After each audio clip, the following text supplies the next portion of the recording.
Hello and welcome to this week's episode of Some White Guy Mansplains Intersectional Feminism with Jake Ryan. I'm your host, Jake Ryan, and today we're going to be talking about Black women, misogynoir, and overcoming. So far, this series has explored the impact of white supremacy and the patriarchy. Kimberly Crenshaw, the professor who coined the term intersectionality, asked, "What about when identities intersect? How does a Black woman experience being both Black and woman in a world that was built for neither?" For a lot of minoritized people, the adage, "you have to work twice as hard for half the credit," rings true. And even though Black women are the most highly educated demographic, they're also the least well paid. A Black woman usually needs a master's degree to get paid what a white man with a bachelor's gets paid, and she needs a PhD to get paid what a white man with a master's makes. In spite of being so highly educated, Black women are still spoken about disparagingly, such as referring to them as welfare queens. This stereotype ignores the fact that only 27% of people on food stamps are Black, while 40% of recipients are white, and it's just one of many examples of misogynoir, or the dislike of, contempt for, or ingrained prejudice against Black women. Scholar Moya Bailey coined the term by combining misogyny and noir, the French word for black, and said that it also carries connotations of film and media, which notoriously depict Black women, both cis and trans, in harmful ways. Author Roxane Gay has addressed common tropes of how Black women are portrayed, and among these is as some sort of spiritual guide for a white guy. Black women are not simply supporting characters in white men's lives, but people in their own right. You'd think this might go without saying, and yet these are tropes for a reason, because many people are either unaware of their biases against Black women, or simply unwilling to move past them. We touched on feminism in the last episode, but because much of feminism has centered the advancement of white women's interests, we're going to go more in depth with intersectionality this episode. A scarcity mindset, such as that which stems from capitalism, makes people hyper-focus on in-group versus others, and whiteness comes before womanhood for many white women. Womanism is a term used mostly by Black feminists because the word feminism has become too heavily associated with whiteness. Womanism is about advancing the interests of all women around the world, and the term womanist was coined by author Alice Walker, who also wrote The Color Purple. In that book, the protagonist, Celie, is a poor Black lesbian woman. Aside from being trans or disabled, she is about the furthest a person can be from the cultural ideal of cis-het white men, and as a result, she can see things as they really are. Privilege often provides freedom from accountability, and can easily make someone an asshole, even relative privilege. Mr., the man who Celie's abusive father married her off to, had more privilege than Celie on account of being a man, but he was still a Black man in America. Shit flows downstream, so Black men and white women alike may scapegoat Black women for their suffering, and this is why womanism is more important than white feminism. Womanism attends to many issues that are specific to women of color, such as how the Black maternal death rate in the US is 2.6 times higher than the rate of white women dying from pregnancy or childbirth. In fact, the field of OBGYN stems from inhumane experimentation conducted on Black women. I'm not going to name the guy who is often referred to as the father of the field, because he operated under the false pretense that Black women don't feel pain and didn't give them anesthesia before cutting them up. In research, Women are often studied in ways that they fail to compare to men, rather than appreciating them in their own right, and Black people are often studied in ways they fail to compare to white people, rather than appreciating them in their own right. I have some classmates from my PhD program, some Black women who are conducting positive research on Black women's experiences, and it's somewhat astonishing to me that in 2024, there is still so little research that does this. This country regularly fails to appreciate difference, but we could learn so much if we would just give Black women the space to speak about their experiences, rather than judging them by metrics that center white men. When white men appropriate Black culture, or even just add Black music to their library, they're usually only adding music by Black men. The parts of Black culture that they want to celebrate or co-opt to look cool can generally be problematic. I don't have nearly as many Black men in my music library as I do Black women, but I do enjoy music by John Legend, Leon Bridges, and Shaboozey. It feels very telling when non-Black men listen to Black hip-hop and rap that is regularly homophobic and misogynistic. I want to be clear that I do not at all believe that all of Black culture is homophobic and misogynistic. But when these white guys cherry pick, I don't see them making the effort to appreciate all of Black culture, such as by listening to Black women. I'm a big fan of Black female powerhouses like Jennifer Hudson and Whitney Houston, but I also like music that is honest, vulnerable, and raw. Black queer singer Joy Oladokun is just that. In the past, she has talked about the joy of feeling accepted by her fan base in a world that tells her that she doesn't belong.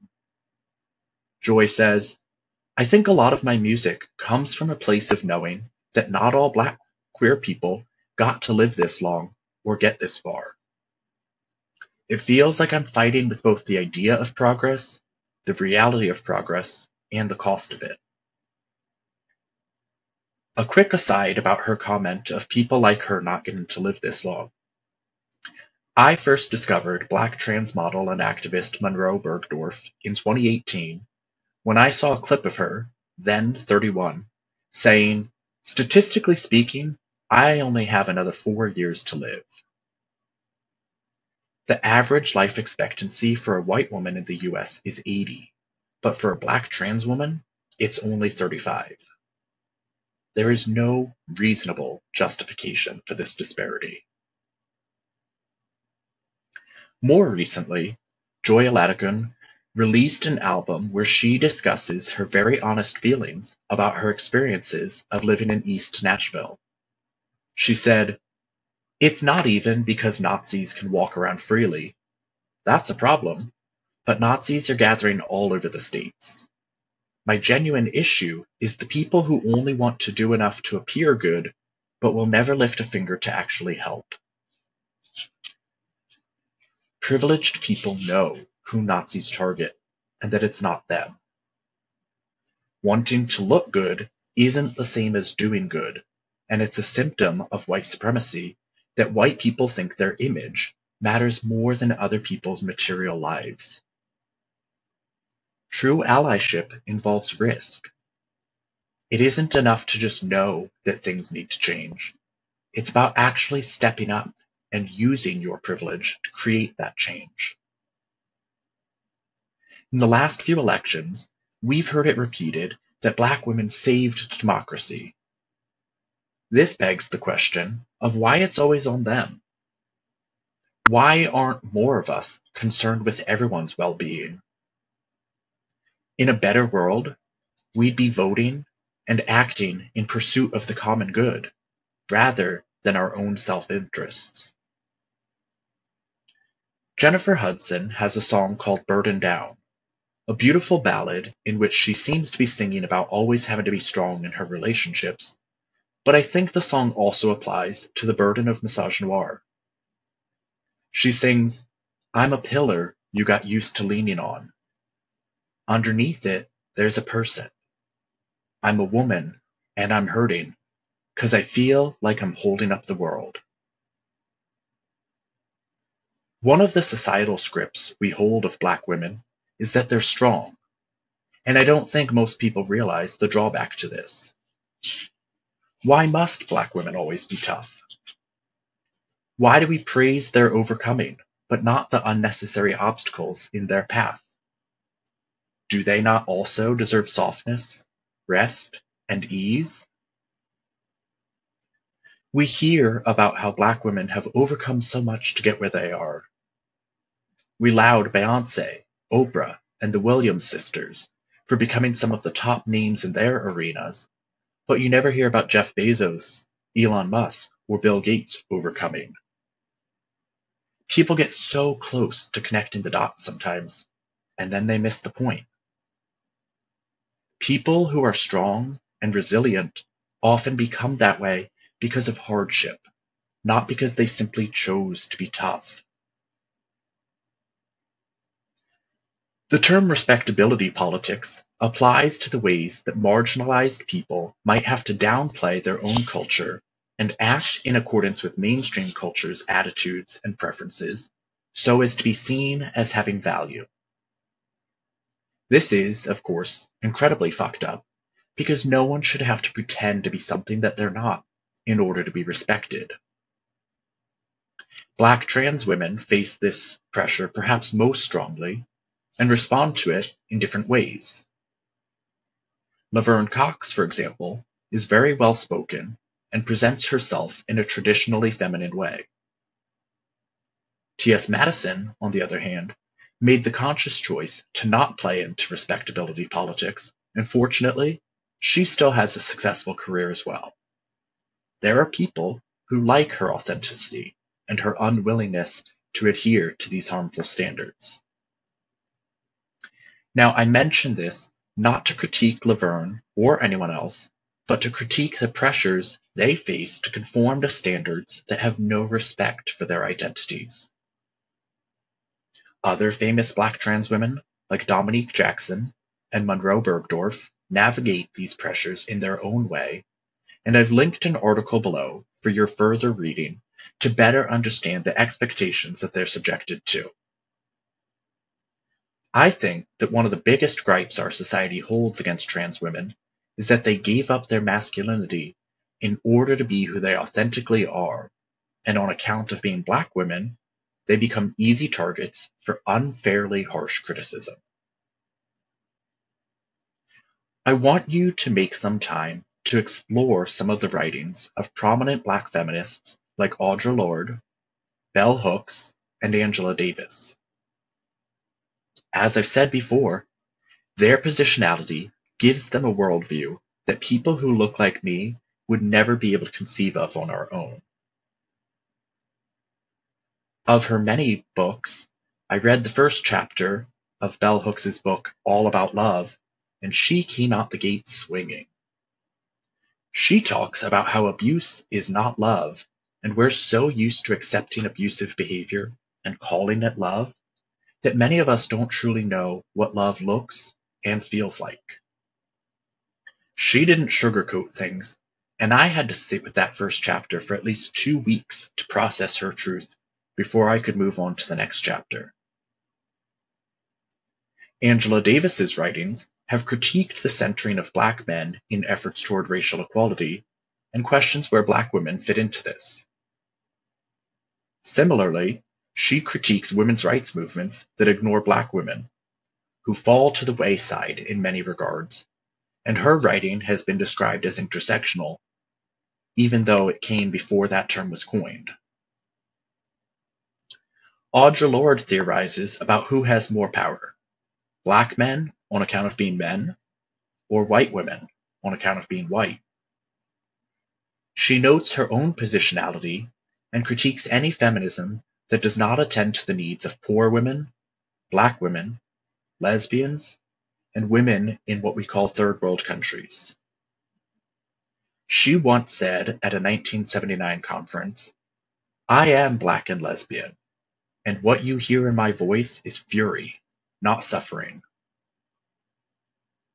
Her writings deserve to be taken into consideration by anyone who wants to call themselves a feminist, because our society has politicized her identity such that she, again, sees things differently than a person such as myself.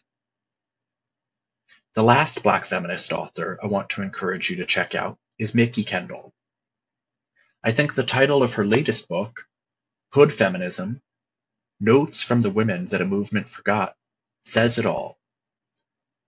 She opens the book by explicitly addressing the ways that white feminism does not meaningfully address the experiences of all women, and, through a series of essays, she draws attention to things that we might not generally consider feminist issues, and she points out how this is, in big part, because it's primarily Black women who pay the price. I wanted to summarize some of the main arguments that each of these authors made, but it would be foolish to think that this episode adequately explores all the wisdom of their writing. I want to wrap up this episode with a quote from author and activist Glennon Doyle, who says, "If you have less privilege than most other people in the rooms you're in, speak up. And if you have more privilege, listen up." Our differences matter. They influence how we see and move through the world, and they influence how the world sees us. When the Black Lives Matter movement began, a lot of white people retorted, "All lives matter," just to shut them up. Well, all lives do matter, and that includes Black lives, Black women's lives, and disabled, queer, and trans Black lives. As a society, we should be taking care of our most vulnerable neighbors, and in order to do that, we need to listen to them talk about their needs. We've already pushed them to the margins, making it clear that white feminism is incapable of adequately supporting them. Until next time, I'm Jake Ryan, and this has been Some White Guy Mansplains Intersectional Feminism.